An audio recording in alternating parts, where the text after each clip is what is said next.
On parle beaucoup actuellement du concept d'entreprise libérée. Au-delà de l'effet de mode, je crois que l'engouement pour ce mode de management s'explique beaucoup par le fait que le modèle hyper pyramidal issu de l'organisation taylorienne ne répond plus du tout au niveau d'éveil et aux attentes des personnes aujourd'hui.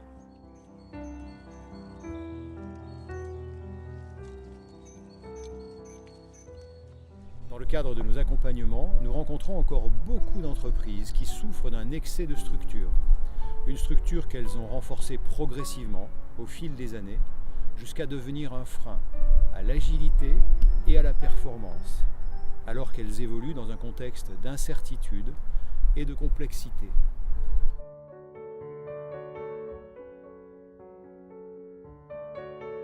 Je crois que face à l'incertitude et à la complexité, la première étape consiste d'abord à l'accepter et à consentir à la traverser sans illusion de la maîtriser.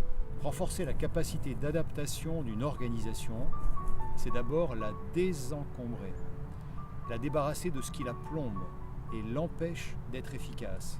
Par exemple, les surempilages de procédures, des contrôles inutiles, mais aussi les croyances limitantes.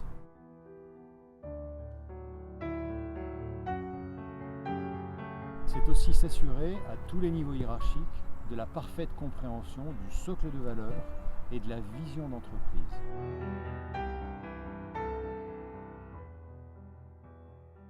C'est aussi accompagner les collaborateurs vers un rôle d'acteur proactif et non d'exécutant, ce qui conduit à raccourcir et à décentraliser les processus de décision. Renforcer la capacité d'adaptation, c'est aussi devenir une organisation apprenante, où l'on tire au fur et à mesure les enseignements des actions passées, succès comme échec.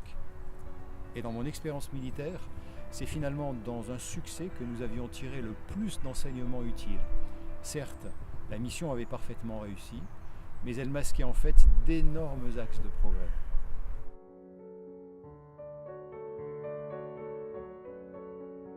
L'enjeu, c'est de mettre en place un cadre clair et partagé qui donne le sens et fixe les contours de la prise d'initiative.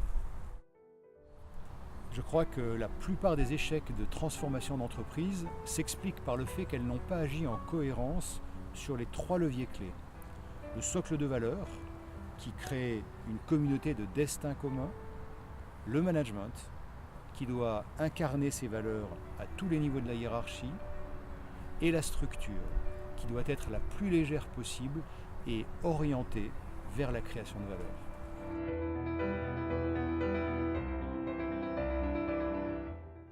Lorsque l'organisation parvient à agir en cohérence sur ces 3 leviers, elle se trouve alignée, exactement comme pour un individu lorsqu'il est en congruence, c'est-à-dire aligné entre ce qu'il est, ce qu'il dit et ce qu'il fait.